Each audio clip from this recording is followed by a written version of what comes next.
طب حضرتك تحب نصنفك ايه؟ الفنان هشام منصور. في ممثل بيميل للكوميديا اكتر، لكن في التمثيل مفيش تخصص. اصعب انواع التمثيل الكوميديا. على فكره حقوق القاهره دي واضح انها منجم يا جماعه. الدكتور المأمور. السجن اللي برفع له عصب الشفت، انا غاوي ده. أوه. فعندي اوضه كامله فيها لبس قديم. انا كنت والله ببقى رايح البروفه مبسوط. الممثل الذكي هو اللي يفاجئ جمهوره. هنيدي جميل ابن بلد. خالد صالح ده مش بني ادم، ده ملاك كده ماشي على الارض. للاسف انا دوري اتشال من الفيلم. محمد هنيدي ما كانش بيمثل، وانا صعب ان حد يضحك. انا وقفت ضحكت، دمه خفيف الواد. فخالد صالح كان بيجي كل يوم يقعد في اخر صف، ومن يومها نجم او بطل مسرحيات عروض كليه حقوق جامعه القاهره خالد صالح.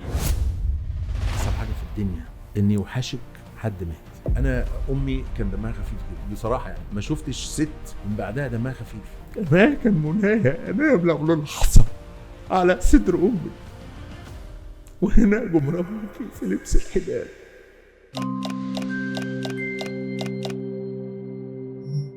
اهلا بيكم في الحكايه فيها ايه. معانا النهارده فنان كبير ومخرج كبير. معانا النهارده مكتشف مواهب كتير جدا، وسبب شهرة فنانين كتير من نجوم الصف الاول. معانا الفنان الكبير هشام منصور. تعالوا بينا نرحب بيه. اهلا بحضرتك. اهلا بيك. في البدايه كده عايزين نعرف ازاي بدايه حضرتك في رحله الفن. البدايه زي معظم الفنانين اللي في الوسط، يعني بدات بمسرح الجامعه، تحديدا مسرح كليه الحقوق جامعه القاهره. البدايه كانت في مسرح كليه حقوق بالظبط. كنت حضرتك. طب حضرتك ليه ما دخلتش معهد فنون مسرحيه؟ والله انا كان نفسي اخش معهد فنون مسرحيه، بس ظروفي ووالدتي منعتني من ده. اياميها ما كانش المعهد حاجه كبيره قوي يعني. او من وجهه نظرها طبعا. فدخلت حقوق بس، لكن انا كنت اتمنى اخش المعهد. ده يعني شرف حضرتك لاي حد. حلم الفن ده كان عند حضرتك من وانت صغير؟ طبعا. انا من اول يوم في كليه الحقوق جامعه القاهره دخلت على مسرح كليه الحقوق. في عندنا مسرح يلا دخلت المسرح على كان اياميها ولحد دلوقتي في مسرحين بس في جامعه القاهره، كليه حقوق وكليه تجاره. فلقيت المسرح موجود ومتاح 24 ساعه. ماشي. كانت البدايه. مسرح طبعا حقوق. وقابلت مين هناك؟ قابلت ناس زي الفل زي كده. لا، من الفنانين. ما انا عارف طبعا. هو انا يعني ايه الجيل الاول بالنسبه للنجوم اللي على الساحه دلوقتي. قبليه بكتير قوي قوي قوي الفنان السيد راضي، كان هو رئيس فريق تمثيل كليه الحقوق جامعه القاهره، بس ده قبليه بكتير يعني. حضرتك ما قابلتوش في المسرح؟ لا خالص. لا مش من جيلي تماما. يعني كليه حقوق ولاده. طبعا. جيل اللي بعديه بقى كتير بقى، يعني هنعد هنقول رقم لطيف يعني خالد صالح الله يرحمه، في خالد الصاوي، في طارق عبد العزيز صديقي وحبيبي الله يرحمه، في ممدوح مداح، في أسامة عبد الله، في السيناريست أحمد عبد الله السيناريست المعروف، في خالد طلعت، أسامة ده كتير. ده أنا هرص زينب أحمد كتير. كل دول حضرتك قابلتهم هناك في المسرح؟ أنا كنت يعني أقدم منهم شوية. ودي كانت بداية حضرتك معرفتك بخالد صالح؟ لا، هو خالد جه كنت أنا بقالي زمن في الكلية. أنا من ضمن المعمرين في كلية الحقوق جامعة القاهرة. قعدت كتير في كلية حقوق. 9 سنين. كنت سايب كلية حقوق قاعد في المسرح. هو صح كلامك، بس دي الحقيقة. 9 سنين أنا طالب في كلية الحقوق. ده عشق للفن بقى. وعن شرط إن آخر سنة خدتها من أول سنة. نجحت من أول سنة ما عدتهاش. ده كان تمثيل وإخراج ولا كان تمثيل بس؟ لا، كان تمثيل بس. الإخراج بعد ما خلصت الكلية. يعني أنا كان جوايا حاجة بتقول إن الإخراج ده حاجة كبيرة قوي قوي، فلازم أكتسب خبرات عشان لما أعمل عمل، لما أخرج عمل وأبقى مسؤول عن العمل من A to Z، يبقى أضيف للعمل، مش العمل اللي يضيف لي. لا، فأنا أخرجت بعد 9 سنين. ده بعد 9 سنين؟ بعد ما اتخرجت. ابتديت. كان في مسرح ايه؟ كان في مسرح حقوق برضو. كانت مسرحية المجانين، دي أول مسرحية أنا أخرجها سنة 86. مسرحية المجانين دي كانت اكتشاف المواهب كلها. والله هي كانت فتحة خير على ناس كتير قوي. احكي لنا بقى قصة المجانين. المجانين كانت أول مسرحية ليا. كنا بنعملها في الصيف على أساس هنقدمها مع بداية العام الدراسي كحفل استقبال الطلبة الجدد. فجينا واحنا شغالين في البروفات وقبل العرض بحوالي 3 أسابيع تقريبا البطل الرواية عندي دخل الجيش، فكانت الدنيا بايظة عندي. فالفنان محمد هنيدي كان معانا في حقوق، اقترح عليا ان اللي يلعب الدور واحد يعرفه صديقه يعني اسمه عمرو عبد الجليل، اللي هو الفنان عمرو عبد الجليل حبيبي عمرو. ده قال لي انا ده كان واحد. اول دور لعمرو عبد الجليل؟ اول دور اول تمثيل خالص؟ اول تمثيل خالص. قال لي انا في واحد صديق ليا ساكن في شبرا اسمه عمرو عبد الجليل وطالب في معهد في المسرحيه في سنه اولى، هل ينفع يجي يشتغل معانا؟ هنيدي كان حقوق. قلت له ينفع. قال لي طب ازاي ده من بره؟ قلت له لا، طالما عرض مش لمهرجان الجامعه ده استقبال طلبه جدد، فممكن استعين بعناصر من بره يعني. فبس اشوفه الاول. شفته هايل، نجح من اول اختبار. هايل. على فكره اللي انتوا بتشوفوه من عمرو عبد الجليل ده يا جماعه ده وهو عنده 20 سنه بيقدم ده. يعني عمرو عبد الجليل مخزون الخبره ده موجود عنده متأصل. الارتجال ده عنده الفطره. لا ده عمل بطوله. اكمل لك. عرضنا المسرحيه وحظي الحلو او حظ عمرو عبد الجليل الحلو ان حضر في الافتتاح بتاع المسرحيه. هي كانت يومين، عرضنا يومين وبعد كده توقفنا وعرضنا يومين تاني. الاستاذ يوسف شاهين حضر العرض. فجي عزموا الاستاذ خالد الحجر برضو حقوق القاهره، برضو مخرج خالد الحجر يميها طالب في الكليه والمساعد للاستاذ يوسف شاهين. فعزموا جه قعد 3 ساعات. جه بعد العرض ما بدأ فالناس ما شافتوش، الدنيا كانت ضلمه وما شافتوش. فبعد ما خلص العرض 3 ساعات قاعد طلع على المسرح. فقلت لهم بنرحب بالمخرج العالمي استاذ يوسف شاهين، فبشاور عليه. الناس ضحكت. فقلت لزميلي اللي هو واقف على البروجيكتور المتحرك لما اقول اسمه بالبروجيكتور المتحرك عليه، لان الناس ما شافتوش. اللي توقعته حصل. فلما البروجيكتور راح له التسقيف زاد طبعا. طلع على المسرح الاستاذ يوسف شاهين. فبقول له يعني راي حضرتك ايه في العرض؟ قال لي قالها باللفظ كده، انا كنت جاي اقعد 10 دقائق ربع ساعه وامشي يعني، انا لان انتوا هواه يعني هتجذبوني بايه؟ هتقعدوني. انا قعدت 3 ساعات. اللي حصل قعد 3 ساعات. 3 ساعات. مسرحيه ما فيهاش انتراكت، ما فيهاش استراحه، نظامها لوحات يعني. ممكن حضرتك تيجي في نص المسرحيه هتتابعيها، مش هتسالي ايه اللي فات. هي نظامها كده. فجي المساعد بتاعه الاستاذ حسن الجريتلي قال له، جه عند عمرو عبد الجليل تحديدا يعني، قال له انت ممثل مالكش حل، انت خليتني قاعد في الكرسي 3 ساعات مشدود ليك. هو فعلا على المسرح 3 ساعات، ما كل لوحه فيها ابطالها الا عمرو في كل اللوحات. فقال له شدتني في كل اللوحات اللي في المسرحيه، باور وطاقه من اول المسرحيه لاخرها. فقال له انت بطل العرض اللي جاي بتاعي. وكان من ساعتها دي كانت ولاده عمرو عبد الجليل كنجم. كان عمل. قال له انت بطل العرض. فقال الاستاذ حسن الجريتلي كان المساعد بتاعه، قال له ما كانش في ايامها موبايلات بقى، قال له خد تليفونه واديله تليفون الشركه. وكان اسكندريه كمان بطوله عمرو عبد الجليل. البدايه كانت من هنا يعني، من مسرحيه المجانين. وكان فيها ناس تانية بس اللي اتاخد من العرض ده كان عمرو عبد الجليل. وهو قال الموضوع ده في احد البرامج. غير عمرو عبد الجليل وهنيدي. كان هنيدي اللي شغالين في المسرحيه. كان فيها هنيدي تمثيل، كان فيها اسامه عبد الله، كان فيها طارق عبد الفتاح وراجل مذيع في قناه النيل الثقافيه، كان اياميها في كليه الاعلام. كان فيها محمد سعد. محمد سعد. كان فيها خالد الصاوي، كان فيها كانت مليانه فنانين. كل ده كان فيها احمد عبد الحميد المخرج صديقي. وساعتها اللي لفت انتباه بقى المخرج يوسف شاهين. عمرو عبد الجليل كفنان كوميدي ولا كفنان لا بيمثل؟ كوميدي. هي بس حته كوميدي دي انا ليا تعقيب عليها يعني، وقلتها للاستاذ يوسف شاهين وعجبته الاجابه بتاعتي قوي. قلت له انا اعرف التخصص بيبقى في كليات الطب يعني، في تخصص امراض صدريه، في تخصص امراض نساء، في تخصص لكن في التمثيل مفيش تخصص. معهد الفنون المسرحيه بيخرج ممثل كوميديان ولا ممثل تراجيديان ولا اكشيان مفيش. بكالوريوس المعهد العالي للفنون المسرحيه تمثيل واخراج. صح. فمفيش تخصص في مهنه الممثل، ولكن في ممثل بيميل للكوميديا اكتر، للجانب الكوميدي يعني. الاستاذ فؤاد المهندس مثلا، الاساتذه العظام عبد المنعم مدبولي، الاستاذ عبد المنعم مدبولي، بيميلوا للجانب الكوميدي اكتر، لكن عملوا ادوار تراجيديه طبعا هايله، نجحت جدا. بيميل للكوميديا صح. بس. والقاعده بتقول ان الممثل الكوميدي يقدر يعمل اي ادوار تانية بالظبط كده. وبينجح فيها. التمثيل الكوميدي، انا في رايي المتواضع ومتهيألي ناس كتير هتشاركني في الراي، اصعب انواع التمثيل الكوميديا. ليه؟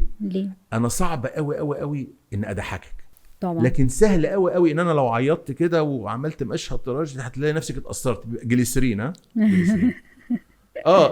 يعني فده السهل. يعني الكوميديانات لما عملوا ادوار تراجيديه كانوا مبدعين. عبد المنعم مدبولي الاستاذ طبعا الاستاذ فؤاد المهندس، عادل امام، كتير. مين يقدر ينسى طبعا مشهد بتاع استاذ عبد المنعم مدبولي وهو بيعيط في تحفه في مولد دنيا طبعا، وغيره ومسلسل ابناء الاعزاء شكرا لحد يومنا ده اصلا كل الاجيال بتتفرج عليه.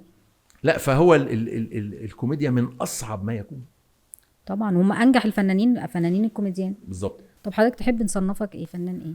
الفنان هشام منصور. الفنان الكوميديان ولا الفنان لا، ما الشامل؟ الكوميديان دي ما قلنا ما فيش تخصص. الفنان هشام منصور بس كده. ده شرف كبير قوي. كلمه فنان لوحدها والله انا بعتبرها شرف كبير، حاجه كبيره طبعا، يعني كلمه فيها عمق غير طبيعي. طيب بعد كده، بعد احنا خدنا كده استاذ عمرو عبد الجليل ده خد بطوله من الدرجه الاولى بالظبط. وبعدها بعد كده ايه؟ بعد بقى استاذ عمرو عبد الجليل قصدي بعد المسرحيه هم دول اشتركوا في العرض. بعدها مين تاني خد بطولات بعد المسرحيه او ظهر على الساحه؟ بسبب المسرحيه مش بسبب المسرحيه. يعني في مثلا خالد صالح اخد بطوله، ما كان في كليه في محمد، لكن ما تسلطش عليه الضوء بسبب المسرحيه. لا، اللي اتسلط عليه الضوء بسبب المسرحيه وكان ربنا بقى هو عمرو عبد الجليل. ده كان استاذ عمرو عبد الجليل. لا مفيش كلام يعني.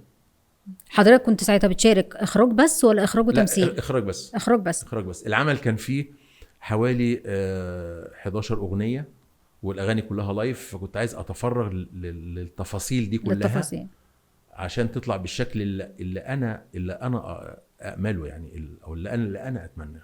طب احنا لو قلنا ان يرجع بينا الزمن تاني ونعيد تاني العرض المسرحي، حضرتك تختار دور مين؟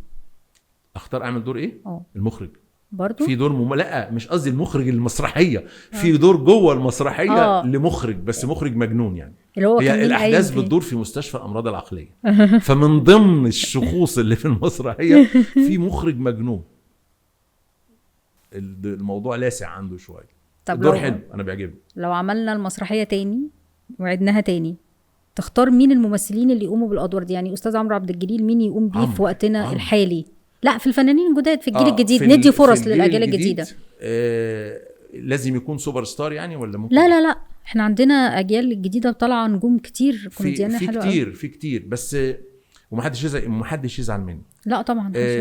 انا مش شايف، وبكرر محدش يزعل مني، مش شايف حد في عمق اداء عمرو عبد الجليل. عمرو عبد الجليل في المسرحيه دي ابكانا اخواتي البنات قالوا لي ده من كتر العياط كان في مشهد تراجيدي في المسرحيه ابكانا. فعمرو عبد الجليل للاسف المخرجين ما اخدوش منه غير القشور. لسه عنده يدي تاني؟ لا يا جماعه، هو فنان عظيم جدا، هايل فعلا هايل. انا بس في معلومه هقولها بخصوص المسرحيه دي. ما اعرفش بقى الناس بتعمل ده دلوقتي ولا لا. اتعلمت من الدكتور محمد عوض الله يرحمه، رئيس قسم التمثيل والاخراج في المعهد سابقا الله يرحمه طبعا. المعايشه لما جيت اخرج مسرحيه المجانين، الاحداث بتدور جوه مستشفى الامراض العقليه، فانا قلت انا كهشام يعني هل هعمل المجانين اللي بنشوفها في التلفزيون، المجنون اللي لابس حله واللي ماسك زماره وهدوم مقطعه واوعى يمينك عنتر اسماعيل ياسين، هل ده الشكل اللي هعمله؟ فقلت طب ما نشوف مجانين بجد، اشوف الناس اللي في مستشفى الامراض العقليه بجد. كنت انا لسه اياميها متخرج من كليه الحقوق، فرحت مستشفى الامراض العقليه. رحت المستشفى وفي احد وده اللي خلاني ان انا اعمل اعداد للمسرحيه. انا ما كنتش عامل اعداد. انت عملت اخراج واعداد؟ اعداد. لما شفت المجانين بجد قلت لا، اللي احنا بنشوفهم في السينما دول دي افيهات وكاركترات. ففي كتبت لوحه كامله اللي قلت من شويه عمرو عبد الجليل كان بيبكي فيها. الممثله اللي كانت بتعمل الدور زينب احمد الله يرحمها، يعني مشهد بكائي قوي. الحاله دي انا شفتها بعيني في المستشفى.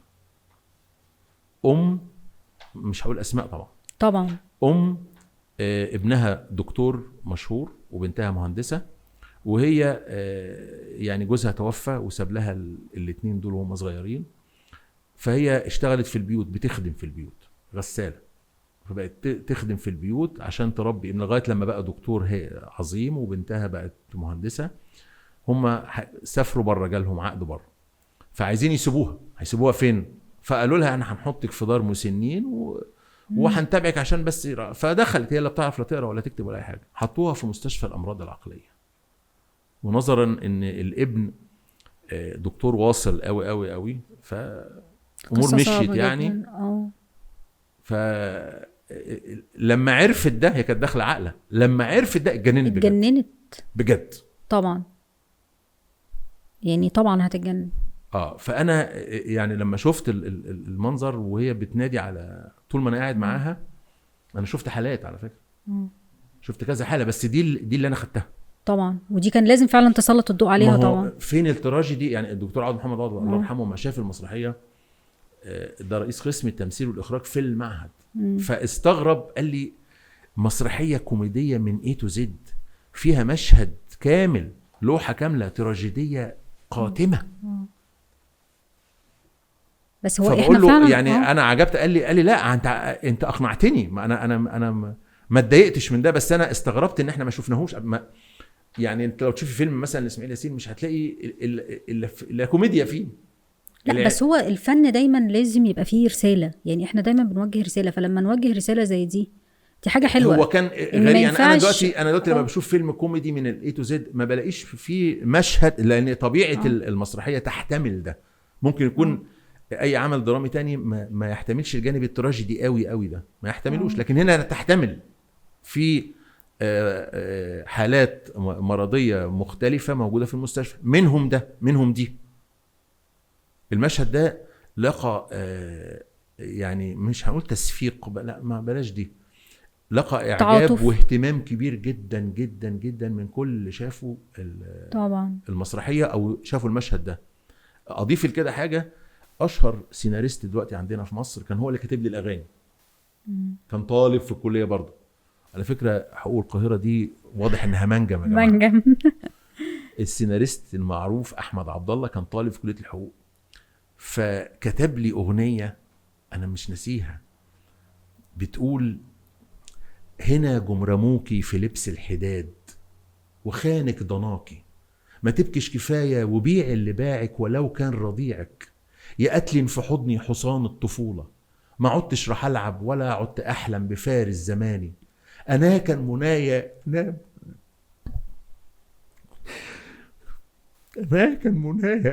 لو للحظه على صدر امي، وهنا جمرموكي في لبس الحداد. انا اسف. لا هو حاجه مؤثره جدا بصراحه. والدتي الله يرحمها، هي اصلا كلمات جميله جدا بجد، احنا بنحيي يعني جدا على الكلمات الرائعه دي. الحمد لله. يعني كان عمل ربنا وفقني او توافرت لي كل عناصر النجاح، من نجوم زي ما قلت لك. هو اصلا عمل يعني خرج لنا مواهب وخرج لنا فنانين وخرج لنا نجوم عظماء. حضرتك بتقول محمد سعد، خالد الصاوي، خالد صالح، محمد هنيدي، عمرو عبد الجليل، برغم ان احمد دوره صغير قوي يعني، وخالد الصاوي دوره صغير قوي مش. طب احنا بقى حضرتك، احنا كده هنروح برضو لحته تانية خالص. حضرتك دلوقتي بكيت قلت لنا افتكرت والدتي. هاخد حضرتك تاني بقى لوالدتك. احنا عارفين ان والدة حضرتك منعتك من معهد التمثيل. تمام. وبالرغم طبعا حضرتك بتبكي عليها بالرغم من مرور وقت كبير على الفقد. قول لنا مشاعر الفقد ايه؟ الكلمات بس هي. لا انا عايز اعرف يعني مشاعر الفقد بالنسبه لك ايه. ما انا مش هعديها كده، ما اقدرش. ما هو يعني انت بتفتحي باب هو اتفتح، انا ما فتحتش حاجه. هيبقينا اكتر يعني. اه انا امي كان دمها خفيف جدا جدا، وانا بصراحه يعني ما شفتش ست من بعدها دمها خفيف. هي دمها خفيف في الحياه، في كل حاجه بتقولها، في خفه دم طبيعيه، يعني مش مثلا بتقولي افيه زي ما احنا بنجهزه عشان اضحك، لا لا لا لا، ده خفه دم جميله جدا جدا اثرت في حضرتك. اه طبعا. ما هو لو انا ممثل كوميديان كويس، فالتربه الخصبه اللي انا نشأت فيها، امي ليها فضل كبير، وتاخد جانب كبير منها. لا لا لا. طب والفقد ست يعني دم. لك ايه؟ الله يرحمها. يعني انا عندي على الفيس في 2 من اصدقائي، لما بتكلم من ناحيه الفقد، احنا مش عارف ليه بتخرجي عن الفن، مش عارف ليه. يوميا بحط صورتهم عندي، وكل الاصدقاء اللي يعرفوني هيلاقوا صورتهم على القصه بتاعتي، قصتي، صورتهم هم توفوا. يوميا عايز اشوفهم، بس انا عايز عيني تشوفهم، مش اكتر من كده، يبقوا قدام عيني. الفنان طارق عبد العزيز الله يرحمه، صديقي، ممثل جميل، وممثل اخر اسمه يحيى سلطان، بس ده ما احترفش التمثيل. فانا كل يوم بحطهم قدامي لمجرد يعني اصعب حاجه في الدنيا اني يوحشك حد مات. يعني طب هتشوفيه ازاي؟ وحشني. فانا يعني بستعيد بده ان احط صورتهم قدامي، بس والله مش لحاجه، لمجرد ان اشوفهم كل يوم بس، يعني عايز عينات تشوفهم مش اكتر.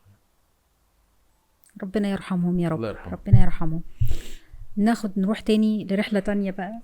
ده المشهد الشهير في صعيدي في الجامعه الامريكيه. عايزين نعرف بقى، احنا اصلا حضرتك ده اول عمل ليا دخلت على مستوى ازاي؟ الاحتراف طبعا. على مستوى الاحتراف. حبيبي وصديق عمري محمد هنيدي هو اللي رشحني للدور ده. كانوا بيصوروا في استوديو مصر، فكلمني في التليفون وقال لي في دور صبي كبابجي. انا كنت ايامها ساكن في الهرم، فتعالى. بيني وبين استوديو مصر مسافه بسيطه يعني.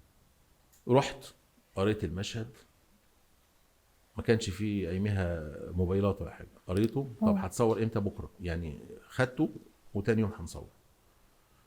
جينا المهم حفظت الدور، وتاني يوم حاجه اصور. فالاستاذ سعيد حامد المخرج قال لي بص، هو المفروض ان المشهد ده انت صبي كبابجي، والافيه اللي يضحك ان انت بتنهج من اول دور. يعني المفروض ان اللي ينهج ده طلع 9 ادوار مثلا 10 ادوار، لكن انا من اول دور، هو ساكن في الدور الاولاني، فمن اول دور بنهج. قلت له طيب، قلت له ماشي اوكي. قال لي طيب انت بقى هتعمل ايه؟ هتلف تجري قبل ما نصور المشهد، يعني هتلف حوالين الاستوديو عشان يوصلني للحاله ان انا انهج. فجي محمد هنيدي قال له لا لا لا، هشام ممثل. فقلت له سعيد لا، يعني اللي انت عايزه اطلبه وانا هنفذه من غير باي جري. آلية بقى، سيب لي انا الموضوع ده. يعني مش لازم اجري يعني. لا اجري ايه؟ امال انا شغلتي ايه يعني؟ قلت له يعني هوصل، خلاص انا عرفت الحاله اللي انت عايزها، شوف. قال لي طب نشوف. فصورنا بس خلاص من يعني غير جري طبعا. اجري ايه؟ وده طبعا انت حضرتك كنت بتدور على شقه المعلم فوزي، ومراته الجديده ومراته القديمه عرفت والدنيا باظت. فكان هو ده اول حاجه اعملها. وسبحان الله الناس دلوقتي لما بتشوفني لحد النهارده الافيه ده موجود. فاكرين حاجه من، طب ما في حاجات كتير عملتها بعد كده. لا بس هو الافيه ده لحد النهارده موجود. ايوه. لا وفي افيه تاني، افيه بتاع محمد سعد في فيلم اللي صاحب اللي بالك الدكتور السجن اللي برفع له عصب الشفه. فالافيه ده برضو معلق مع الناس، مع ان دي حاجات يعني قديمه قوي. ولحد النهارده لما بيقابلوك بيقولوا لك نفس الافيهات بالظبط كده. طب حضرتك بتحس بايه؟ مبسوط؟ لا انا يعني مبسوط طبعا. ان الناس، ان مجرد مشهد واحد ليا على الشاشه معلم مع الناس لحد دلوقتي. المشهد ده بقاله ايه 30 سنه تقريبا. يعني في بدايه الالفينات. او 25 سنه لسه الناس فاكره لحد دلوقتي. اكتر لا 30 سنه الناس فاكره لحد دلوقتي. الحاجات اللي بقى اللي علمت جديد بقى، في حاجات جديده بقى ده لسه معلمه السنه اللي فاتت. مسلسل صدفه. بس ده كان نقله ده كان مختلفه 30 حلقة تماما لحضرتك. فالناس بدات ايه يعني ايه تشوفني الاستاذ امين شكل مختلف تماما بقى. الاستاذ امين، لا بقى عارفيني بقى. بس الاسم برضو مش كلهم عارفين. فالاستاذ امين بالنسبه لهم ده دور جميل ومساحه كبيره قوي قوي قوي. انا في المسلسل ده برغم ان هم 30 حلقه ده كتير، هم 29 حلقه بالظبط ليا اللي انا ظاهر فيهم يعني. الفضل في ده مش لادائي انا بس، لا يا فندم، للكرو كله. في حاجه في مسلسل صدفه هي اللي ساعدتني في ادائي للشخصيه بالشكل اللي عجب الناس. السبب فيها شخصين. الشخص الاولاني السيناريست استاذ ايمن سلامه، كاتب سيناريو وحوار في منتهى الجمال. احنا بنسميها بلغه الممثلين جمل بتسلم بعضها البعض. يعني تحس ان ايه يعني ان في سلاسه في الكلام، الموضوع بسيط. كاتب السيناريو ده لا هو مش بسيط، بس السهل الممتنع. السهل الممتنع. دي حاجه. تاني حاجه بقى الاستاذ سامح عبد العزيز المخرج اللي عارفه الطباخ الماهر قوي قوي اللي يعمل طبخه هايله جدا بتكلفه بسيطه. فهو عمل ده المايسترو. يعني لو انا كويس فيبقى 60% للاستاذ سامح في توجيهاته و40% عندي. مين يعني ده وفر لي مساحه كبيره على فكره في الاعمال اللي عملتها كلها قبل كده. لا مجهودي طاغي على الورق الا العمل ده. الورق وتوجيهات المخرج هي اللي طاغيه عليا. مين ساعد حضرتك في اختيار الدور؟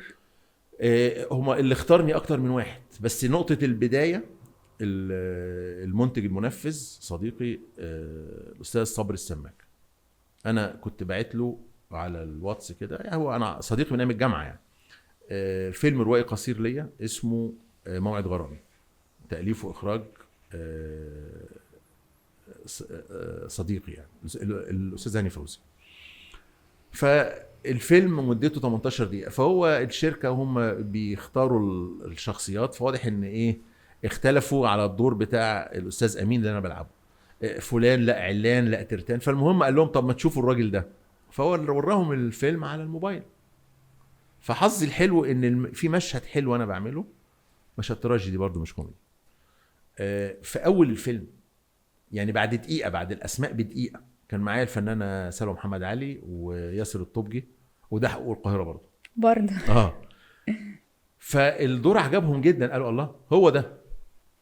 استاذ سامح عبد العزيز والاستاذه ريهام حجاج بطله العمل والمنتجه كلهم شاوروا عليه، والاستاذ ايمن سلامه برضو. بس دور عم امين كان مليان تفاصيل جدا جدا، من اول الكاركتر، من اول اللبس، من اول النضاره، من اول القعده، تمام، من اول المشيه، من اول المؤاخذه الشبشب اللي انا لابسه. ايوه انا شاري مخصوص. كل حاجه. وده برضو بيرجع لشركه الانتاج اللي ما كانتش مستعجله على اي حاجه. الستايليست مدام رفاء مش مستعجله على اي حاجه.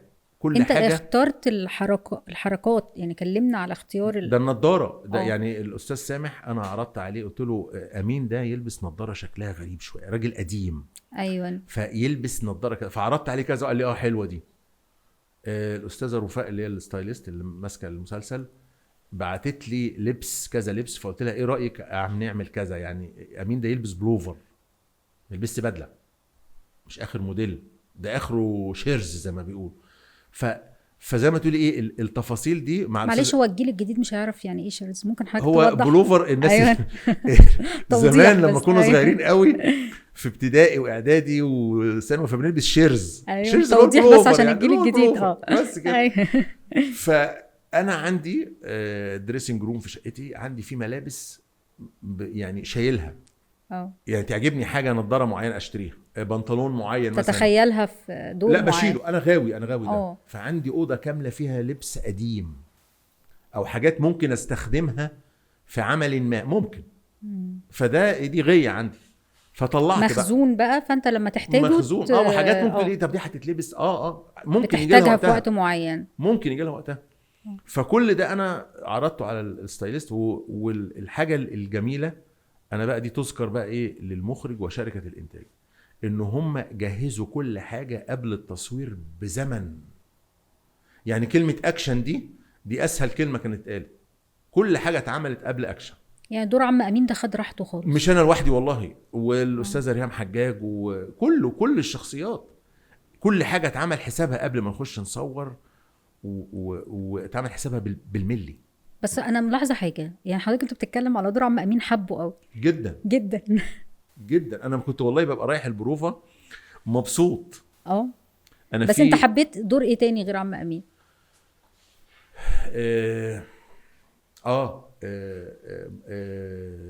مأمور السجن في مسلسل سجن النساء. ده نقله تانية خالص. الاستاذه كامله ابو ذكري طبعا. هي كامله، وهي كامله والله يا جماعه. اسم على مسمى، بسم الله ما شاء الله. ده كان في حنيه. مش حنيه، انا قابلتها في شركه الانتاج. لا، اداء حضرتك وانت بتعمله كان في حنيه. لا، انا رحت في حنية. بالصدفه، كانت هي موجوده في اليوم ده. فقلت لها استاذه كامله انت مرشحاني في دور؟ قالت لي قلت لها مأمور السجن هو دور مساحته كبيره. مأمور السجن اللي فيه الفنانه نيلي كريم ما فيهوش كوميديا خالص. طب انت متاكده؟ فراحت قالت لي جمله وانا مقتنع بيها ووافقتها. قالت لي الممثل الذكي هو اللي يفاجئ جمهوره. بلاش تبقى انت يعني انا قبل ما اشوفك متعوده ان انت هتقدم لي وجبه كوميديه او وجبه فنيه او تمثيليه بشكل معين. فاجئني بحاجه جديده يا اخي. هل ده يضايق المتفرج؟ قلت لها بالعكس. قالت لي بس انا خايف. قالت لي لا، لو عملته بشكل مش كويس هنا بقى الناس تتضايق منه.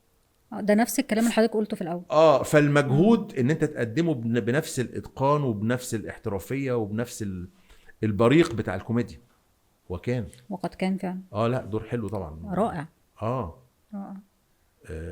كان جميل. انا في مشهد افتكرته دلوقتي في مسلسل صدفه، ومعرفش عندكم قصاصه من الجرايد دي، كان احد المخرجين او النقاد تقريبا كتب شبهني بالفنان العظيم الله يرحمه حسن حسني. كان فعلا حضرتك تلقب بخليفه الفنان حسن حسني. فانا يعني ايه تواصلت معاه، فبقول له في ايه انك تضحك انا هبقى زي العظيم ده؟ لا ده انا بعيد. قال لي هو في مشهد واحد، واضح انه كان متابع المسلسل.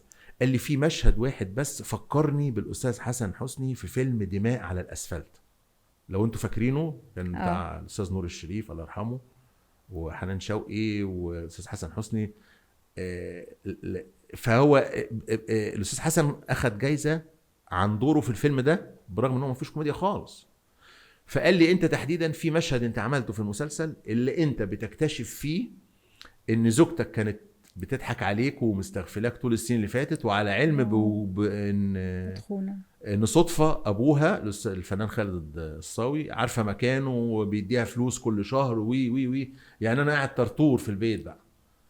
فانا المفروض يعني الصدمه ما بقدرش استحملها، وباخد شنطه هدومي وبسيب البيت. فوانا خارج من باب الشقه بيغمى عليا، بقع من طولي وودوني المستشفى فالمشهد ده كانوا عايزين يحطوا لي جليسرين في عيني عشان تعيط، عشان اعيط يعني.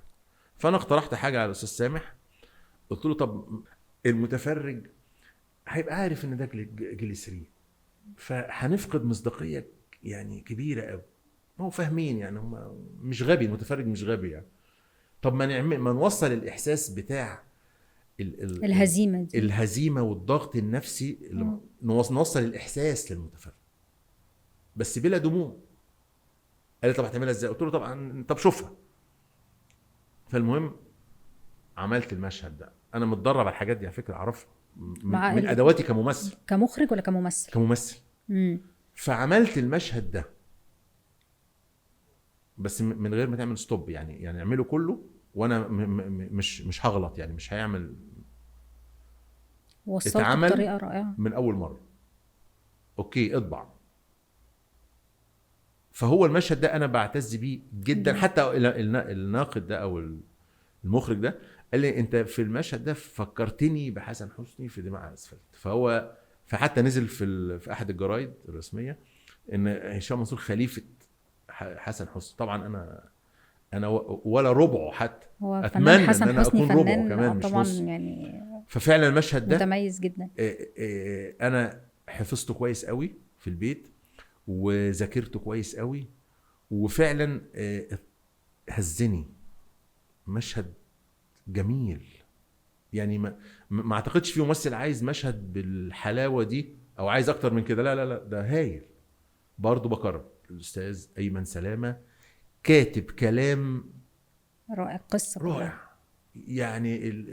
التراجيديا كلام يقطع القلب يعني.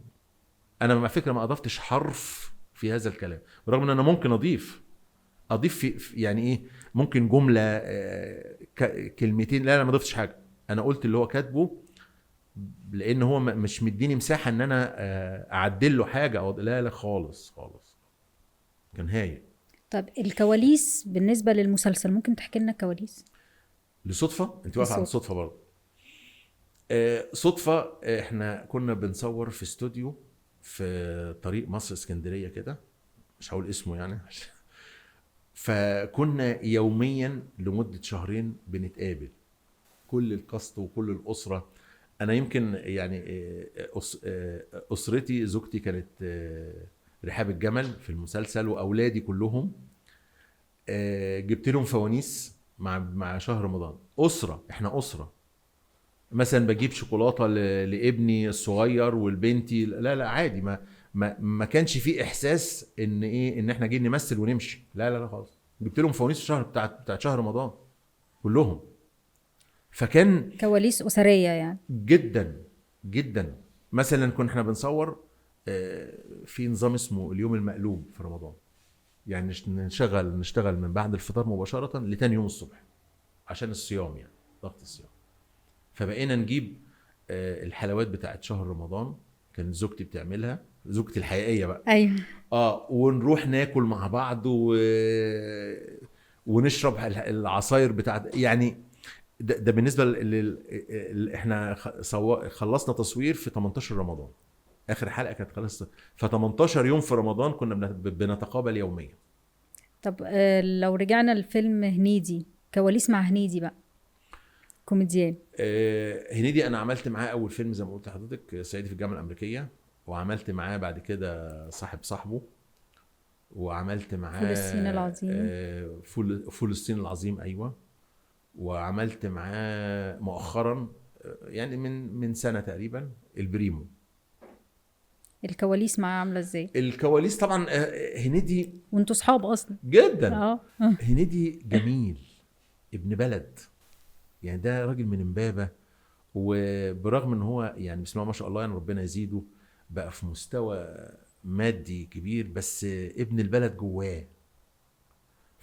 فكانت الناس كلها بتحبه بجد، مش بتحبه لانه هو سوبر ستار. لا لا لا خالص يعني. انا اذكر في مره كنا شغالين في فيلم صاحب، فالمفروض ان هو هنيدي بيلبس بنطلون جينز كده، فالبنطلون اللي جابوه له هو جديد، عايز حزام مش مظبوط قوي يعني.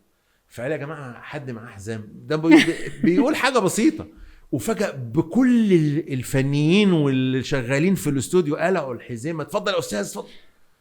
بيدوها له بحب. مش هو كان مثلا من الحاجات الجميله اللي كان بيعملها، كنا بنصور في مدينه الانتاج الاعلامي في الحاره، فاول ما يجي صباح الخير يا فلان، صباح الخير فلان، ده اللي هو بيعمل الشاي مثلا، فلان ده اللي بيتكلم عليه عامل يمكن خدمات. هو ده اللي مخليه قريب من الناس، قريب منهم جدا جدا. هي والدتك عامله ايه؟ مش صحتها احسن دلوقتي؟ تحسي ان هو ده النجم بتاع هو حابب الناس كلها. ما تحسيش ان هو متعالي. انا اعرف ناس نجوم سوبر ستار عايشين في كوكب تاني غير الكوكب اللي احنا بنمثل فيه، مش هقول اسمائهم طبعا. اشتغلت معاهم. فايه هنيدي في مثلا مين؟ خالد صالح ده مش بني ادم، ده ملاك كده ماشي على الارض كده. والله يا جماعه انا مش بجامله، هو مش معانا، هو في عالم تاني. خالد صالح كنا بنصور فيلم، للاسف انا دوري اتشال من الفيلم كله. ليه؟ كله دي ما اعرفش الناس تعرفها ولا. انا وذلك انا ما بقولش انا اشتغلت في الفيلم ده.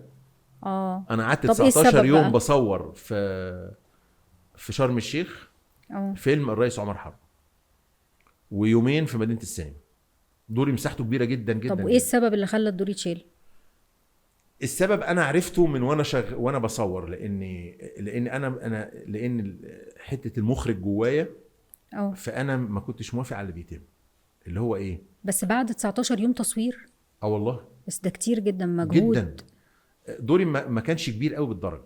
الاستاذ خالد يوسف كان بيضيف للدور، بيضيف. فكل يوم كنت بقى ايه، بيديني حاجه اقرا، يعني الشخصيه عجباه، ادائي عجبه، فيديني مثلا ورقه، اقرا المشهد ده، هنقول اقرا ده على مدار 19، انا موجود 19 يوم بعمل ايه طيب؟ منهم يومين هنا في مدينه السينما في مصر يعني.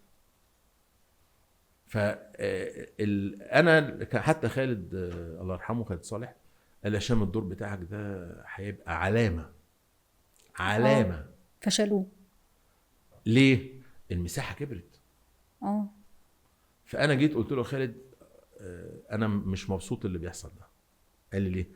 قلت له السيناريست اللي كتب السيناريو ده، احنا لما بنبقى، ودي حاجه معلومه مش جديده اللي حوالي، لما بيبقى في مده الفيلم 90 دقيقه، ساعه ونص يعني، دول يقابلهم كام ورقه او كام صفحه؟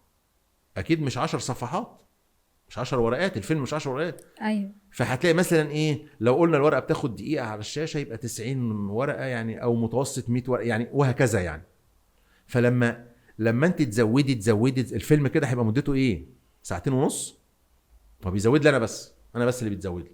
اه فدي حاجه مش كويسه طبعا. فلما جم يلموا بقى الفيلم، يشيلوا الدور كله، اتشال بالكامل. بالكامل. هو كانت الشخصيه شخصيه مريضه يعني. يعني شخصيه خالد الصاوي في يعقوبيان، فاكرينها؟ هي دي بس العكس. ايوه انا مش عارف عشان كده فكانت بتلقى قبول يعني. عايز اعرف رأي حضرتك في المقولة اللي بتقول ان حضرتك سبب في اكتشاف مواهب كتير من نجوم الصف الاول. لا، هو مش السبب في اكتشاف يعني. هو انا ربنا حطني في طريق النجومية بتاعتهم، ومجهودهم هو اللي وصلهم بقى. على سبيل المثال مثلا محمد هنيدي ما كانش بيمثل خالص. كان الكلام ده سنة تقريبا 82 او 83. جبنا مخرج من بره اسمه الاستاذ عادل زكي، مخرج من المسرح الحديث. طلب، كان جايبينه، كنت انا امين اللجنه الفنيه في الكليه، فطلب دور صغير كده في المسرحيه. كنا منص اسمه المهزله الارضيه ليوسف ادريس. قال لي انا عايز حد يلعب دور جد خالد صالح الله يرحمه في المسرحيه. فعايز كاركتر افيه. فتخيلي هنيدي يبقى جد خالد صالح، المفروض ان هو بيجيبه من العالم الاخر وبتاع. قال لي انا عايز مواصفاته ايه الراجل؟ قال لي يكون دمه خفيف قوي فيه، وحجمه قصير يعني. فقلت له خد من الكاست، ما لقاش. فبالصدفه وانا نازل من مسرح كليه، انا مسرحنا في الدور الثاني، نازل لقيت محمد هنيدي قاعد على كبوت عربيه، وقاعد جنب حواليه بنات، وعمال يقول نكت ودمه خفيف جدا، وانا صعب ان حد يضحكني. انا وقفت ضحكت، دمه خفيف الواد. فقلت له يا كابتن، حتى هو قال، نزل تويته قال الكلام ده، الكلام اللي بقوله لك ده قاله هو نفسه، قاله لسه فاكره لحد هو كتبه ما اعرفش يعني، ممكن تجيبوها التويته دي. قال اللي حصل يعني. المهم قلت له ايه تحب تمثل؟ قال لي قوي. قلت له طيب اديني عنوانك. خدت العنوان بتاعه، لانه كان المفروض هنعمل بروفات في اجازه نص السنه، فمش هشوفه تاني. مديته استماره يملاها فيها الاسم والعنوان، ما كانش فيه موبايلات. ودي كانت بدايه محمد هنيدي. ورحت له البيت، ودي كانت البدايه. هو اشترك في، حتى المخرج كان ومين تاني غير محمد هنيدي؟ مثلا في خالد صالح نفس القصه بس بشكل مختلف. كنا شغالين في مسرحيه اسمها احترس من الكلب، تأليف فتحي رضوان واخراج محمد عبد الحميد. فاحنا في دور صغير في المسرحيه، دور شيخ درويش، مشهد. كلنا طلبه كليه يعني، فما فيش فينا سوبر ستار ولا حاجه. فكل واحد قال لك انا هطلع بمشهد صغير كده. فخالد صالح كان بيجي كل يوم، ما كانش معانا في الفريق، يقعد في اخر صف، يجي الصبح الساعه 9 يتفرج علينا لغايه لما نيجي مروحين ويمشي، ولا بيكلمنا ولا يعيب. كان بيشرب شاي بس من البوفيه بتاع المسرح. فجينا فضل على العرض اسبوع والمشهد ده ما اتعملش.